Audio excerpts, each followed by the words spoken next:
네, 오늘 본문은 창세기 13장 1절에서 4절입니다. 아브라함이 애굽에서 그와 그의 아내와 모든 소유와 롯과 함께 네겝으로 올라가니 아브라함에게 가축과 은과 금이 풍부하였더라. 그가 네겝에서부터 길을 떠나 베델에 이르며 베델과 아이 사이 곧 전에 장막 쳤던 곳에 이르니 그가 처음으로 제단을 쌓은 곳이라. 그가 거기서 여호와의 이름을 불렀더라.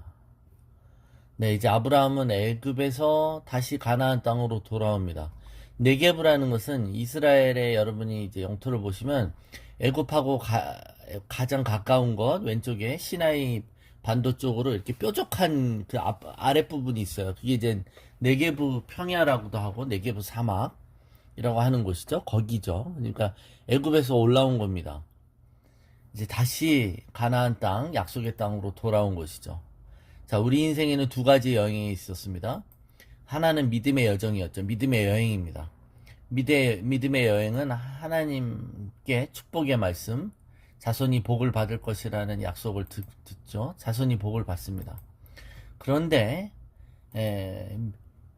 이 애굽으로의 여행은 아브라함이 스스로 선택한 여행이고 불신에 의한 여행입니다.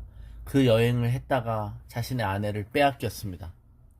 그리고 하나님의 약속인 자손을 얻게 될 것에 대한 가능성 자체가 없어져 버리는 것이다. 아내를 빼앗겼으니 자손을 얻을 그 가능성 자체가 상실되는 것입니다. 그러니까 우리의 믿음의 반대 여행은 하나님의 축복을 근원적으로 막아버릴 수 있다는 것이죠. 우리는 어떤 여행을 하고 있는지를 돌아봐야 됩니다. 그런데 이런 아브라함의 어처구니 없는 불신의 여행에도 불구하고 아브라함은 이 애굽에서 돌아올 때 부자가 됩니다. 하나님의 돌보심과 보호가 함께 하기 때문에 그렇습니다. 얼마나 불공평합니까? 아브라함이 믿음의 결단을 한 게 아니잖아요. 믿음의 선택을 한 것도 아니고 어리석은 선택을 한 거고 일을 망쳐놨던 것인데 하나님이 뒷감당해 주시고 하나님이 수습해 주셨는데 오히려 아브라함의 손에는 수많은 부가 있게 되는 것이죠. 우리가 망쳐놓은 인생의 여정도 하나님이 개입하실 때 이렇듯 우리가 예측할 수 없는 전화위복의 회복이 있습니다. 그러니까 우리에게 있는 하나님의 은혜는 이런 것이죠. 우리가 전부 우리의 선택이 다 옳지 않아도 하나님의 긍휼과 자비로 인해 어떻게 보면 그 어리석은 선택이 꼭 우리가 잘한 선택이 됐었던 것처럼 만들어 주시는 것입니다. 그랬더니 그 선택을 자기가 잘했다라고 막 우기면서 겉바라고 자기가 이렇게 복 받은 거 보니 자기가 그때 한 선택이 잘한 거라고 이렇게 착각하면 안 된다는 겁니다. 허접한 인생의 수많은 오점들을 우리 인생을 주관하시는 하나님이 대가이시기 때문에 일필휘지로 그 모든 먹물이 튀은 모든 화선지의 먹물들의 점을 따라 일필휘지로 휘갈겨 하나님의 작품을 만들어내시는 것이죠. 네. 저와 여러분은 이런 하나님의 불공평한 은혜를 받고 사는 존재들입니다. 하나님을 찬양할 수밖에 없고 하나님 앞에 예배드릴 수밖에 없는 것이죠. 자, 구사일생으로 돌아온 이 아브라함에게 가나안 땅에 언론사가 있었다면 오랜만에 다시 컴백한 이 아브라함에게 가서 인터뷰를 했을 거예요.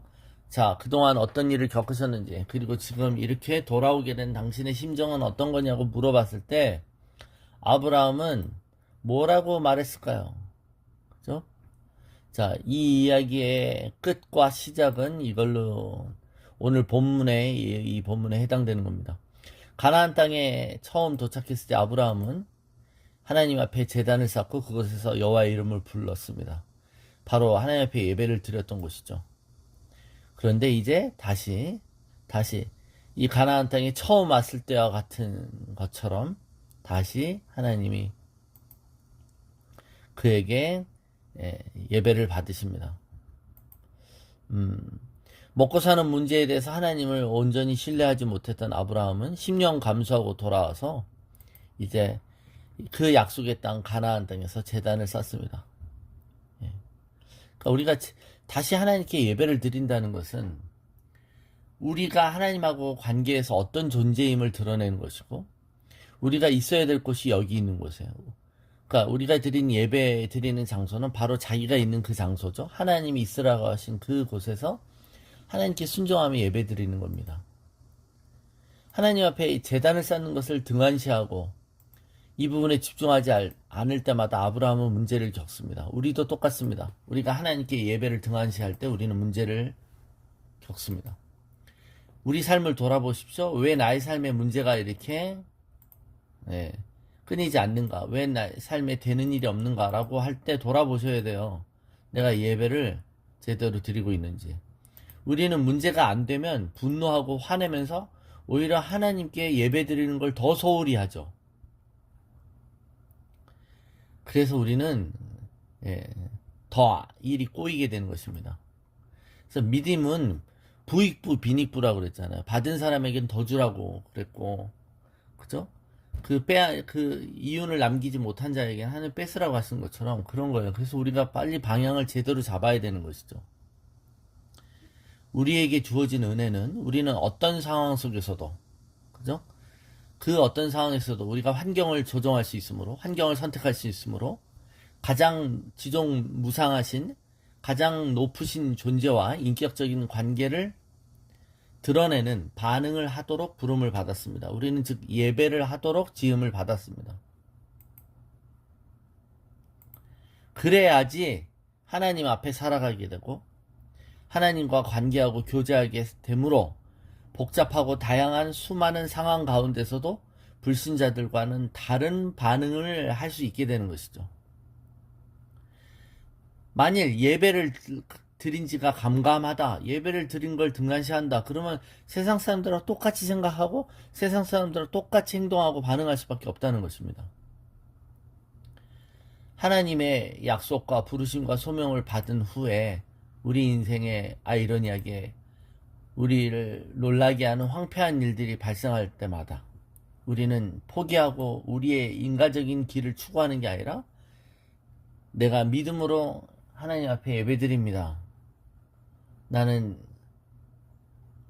그리 아니하실지라도 예배하고 모든 상황 속에서 예배합니다라고 고백하는 것이죠.